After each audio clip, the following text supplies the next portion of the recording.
આપણે બે શબ્દ પ્રયોગ કરતા આવ્યા છીએ, આત્મા સો પરમાત્મા, એમ આપણે બોલીએ છીએ. અને હકીકત છે મારી અંદર એક આત્મા બેઠો છે, અને એ આત્મા એટલે કોણ છે? બહાર રહેલા પરમાત્માનો એક નાનકડો અંશ છે. એનો અર્થ એવો થયો સાહેબ કે મારે પહેલા કોને સાચવવાનું? મારા આત્મા, એટલે કે મને.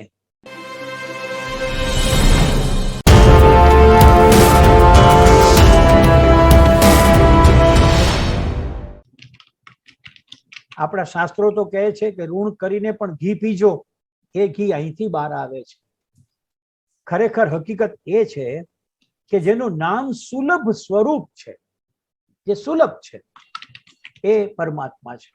આ પ્રેમની વાત કરી એ તો જાણે બરાબર, પણ આ અર્ચા સ્વરૂપ અને નામ સ્વરૂપ એવા ભગવાનને મારે ભજવા હોય, એના દર્શન કરવા હોય, તો મારે હેરાન થવાની જરૂર નથી. એ જુદી વાત છે કે આપણે હેરાન થઈએ છીએ. એનું એક કારણ છે કે આપણો ઉત્પાતીય જીવ છે. આપણે ખરેખર શાંતિથી કોઈ વસ્તુ પ્રાપ્ત થાય તેનું મૂલ્ય કોઈ દિવસ કરતા નથી. કેમ નથી કરતા? આપણને બધું જ ઉત્પાદ પછી મળે ને તો જ મજા આવે છે. હકીકતમાં તો શાસ્ત્રમાં દર્શનના 3 પ્રકાર સુંદર સમજાવ્યા છે. કારણ કે મારે જે પરમાત્મા સાથે મૈત્રી બાંધવી છે એનું દર્શન મારે ક્યાં કરવું? એમ કહેવાય છે કે સ્વપ્નમાં જો પ્રભુની ઝાંખી થાય, સ્વપ્નમાં આવે, તો એ સાધારણ દર્શન કહેવાય. જો દર્શન તો છે જ, પણ એ સાધારણ દર્શન છે. જો મંદિર અને મૂર્તિમાં દર્શન થાય, જે આપણે વારંવાર જતા હોઈએ છીએ, તો એ મધ્યમ દર્શન છે. પરંતુ ઈશ્વરનું અપરોક્ષ દર્શન એ ઉત્તમ દર્શન છે. અપરોક્ષ દર્શન એટલે શું? અપરોક્ષ દર્શન એટલે પ્રત્યક્ષ નથી, તે પરોક્ષ છે.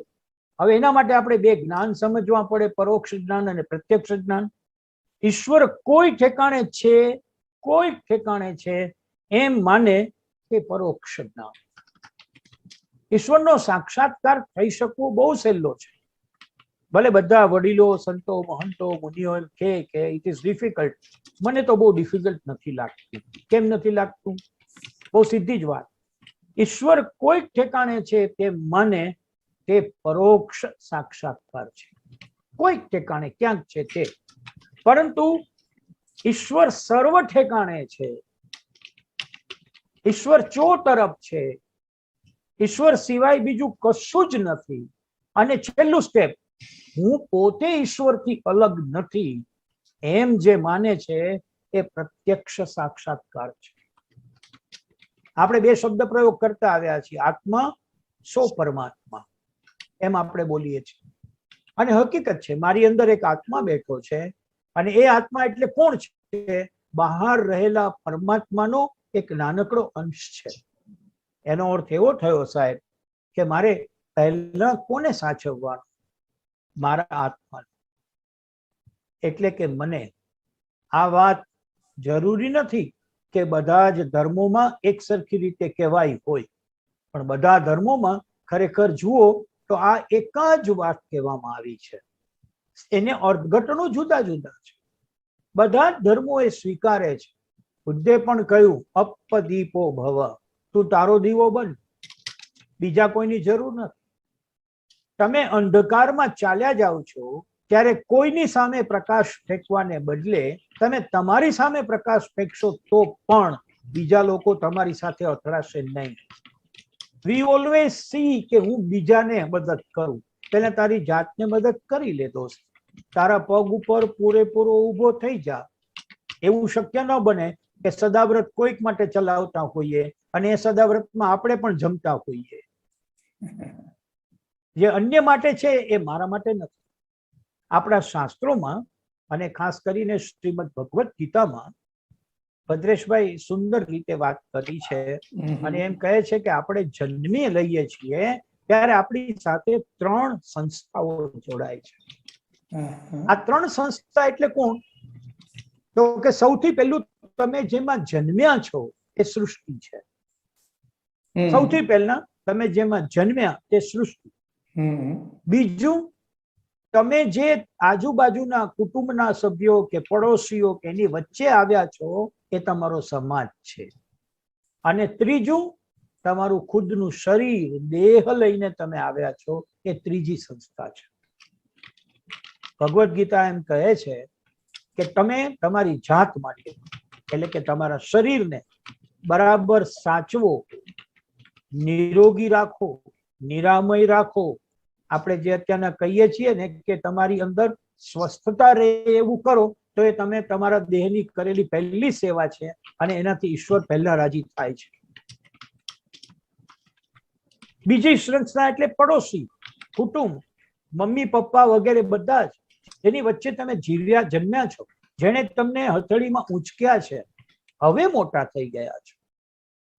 પહેલો શ્વાસ તો એ મા બાપની પાસે લીધો હતો, એમણે તમને ટેકો આપ્યો હતો. વિનોબાજી તો ત્યાં સુધી કહે છે કે જન્મ લ્યો ત્યારે જે દાયણ તમને બે હાથથી ટેકો આપે છે, એના માટે પણ સુખ પ્રાપ્ત કરાવવું એ તમારી ફરજ છે. ભલે અજ્ઞાત હોય, ભલે એને તમે ઓળખતા ન હોય, પણ એને પહેલા ટેકો આપ્યો છે, ત્યારે તમે ભૌતિક જન્મ પ્રાપ્ત કરી શક્યા છો. એટલે એ કુટુંબનું સંવર્ધન કરવું, એ કુટુંબને સાચવવું, એ તમારો બીજો ધર્મ છે. અને પછી સૃષ્ટિ, સૃષ્ટિ એટલે સમષ્ટિ. હમણાં જ આપણે કહ્યું સંતુલન, સમત્વ અને સંવાદિતા. એની અંદર વૃક્ષો આવે, નદીઓ આવે, સૂર્યપ્રકાશ આવે, ચો તરફનું પર્યાવરણ આવે, અવાજ આવે.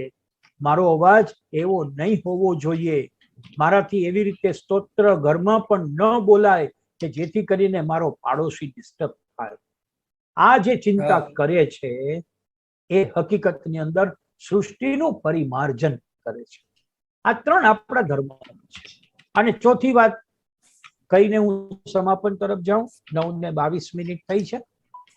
ચોથી વાત બહુ સુંદર રીતે, જે કરો તે, જેટલું કરો તેટલું ઈશ્વરને અર્પણ કરો. ક્યારે એવું નહીં કહેશો કે આ મેં કર્યું છે. બોલવામાં પણ એવી ટેવ પાડી દો કે મારા દ્વારા થયું છે, મને કોઈએ શક્તિ આપી છે. આજે હું આપની સાથે બોલી રહ્યો છું તો હું નથી બોલતો, કોઈ બોલાવી રહ્યું છે.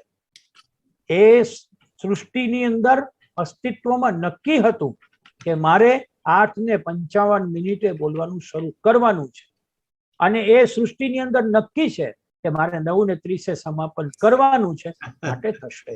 સાહેબ 9:45 સુધી બોલી શકશો આપ. હા, જો આ પણ એક ગિફ્ટ છે ઈશ્વર તરફથી મળેલી. મેં કુમારપાળભાઈને 9:45 નો 40 થી 45 નો સમય આપ્યો છે. હાજી, હાજી, 40 નો સમય આપ્યો છે.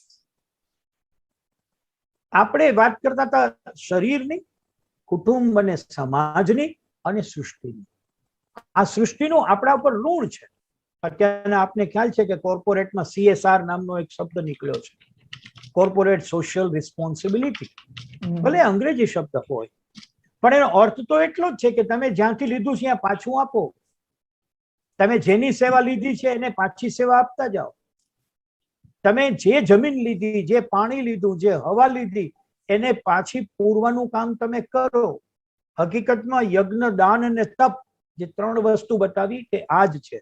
અને મિત્રો, એવું નહીં માનશો કે આ વાત માત્ર ને માત્ર અમુક જગ્યાએ જ કરવામાં આવી છે. તમે સૃષ્ટિને કેવી રીતે જુઓ છો એના ઉપર આધાર છે. આપણે ત્યાં એક સંસ્કૃત વાક્ય છે, યદ દ્રષ્ટમ તદ નષ્ટમ. જે જુઓ છો તે સાચું નથી, તમે જે જોઈ રહ્યા છો તે સાચું નથી, પણ કશું બીજું સાચું છે. આપણને એવું શીખવવા માંગે છે કે આ અત્યારે જે દેખાય છે એ ચહેરા સાથે, વ્યક્તિ સાથે તારે એવી માયા નથી બાંધવાની કે જે માયા તને પાછા જતી વખતે તને રોકવાનું કામ કરે. શાસ્ત્રનો અર્થ આટલો જ છે. કારણ કે તમે જે જુઓ છો તેનું નષ્ટ થવાનું નક્કી છે, તેનો નાશ નક્કી છે. જે જન્મે છે તે મરે છે, જે અહીં આવે છે તે પાછા જાય છે. આ વાત આપણે સ્વીકારીને બેઠેલા છીએ. આપણને પણ ખ્યાલ છે કે એક રાજા હોય, મોટો પ્રભાવશાળી રાજા હોય, અને એ ખોટા મોતીનો હાર ગળામાં પહેરીને બેઠો હોય. એની પાસેથી બધા નીકળતા જાય, તો એ બધા મોતીના વખાણ કરતા જાય કે રાજા આપે જે સાચા મોતી પહેર્યા છે. આપણને ખ્યાલ છે કે રાજા પાસે નીકળો ત્યારે હંમેશા એની પ્રશસ્તિ કરવી જોઈએ. આ પરંપરા હજી પણ ચાલે છે. સત્તા નજીક બેઠેલા લોકોની પ્રશસ્તિ એને ગમતી હોય છે. એટલે રાજાના ગળામાં ખોટા મોતીનો હાર છે, છતાં જોનારા એમ નહીં માને, કારણ કોણે પહેર્યો છે? રાજાએ પહેર્યો છે, એટલે તો એ સાચા જ મોતી હોય. અને કદાચ બહાર નીકળો ને એક ભિખારી ખરેખર સાચા મોતીનો હાર પહેરીને બેઠો હોય અને એ આપણને એમ કે તમે જોયું સાચા મોતીનો હાર, તો આપણે એને કહેવાના મૂર્ખ છો.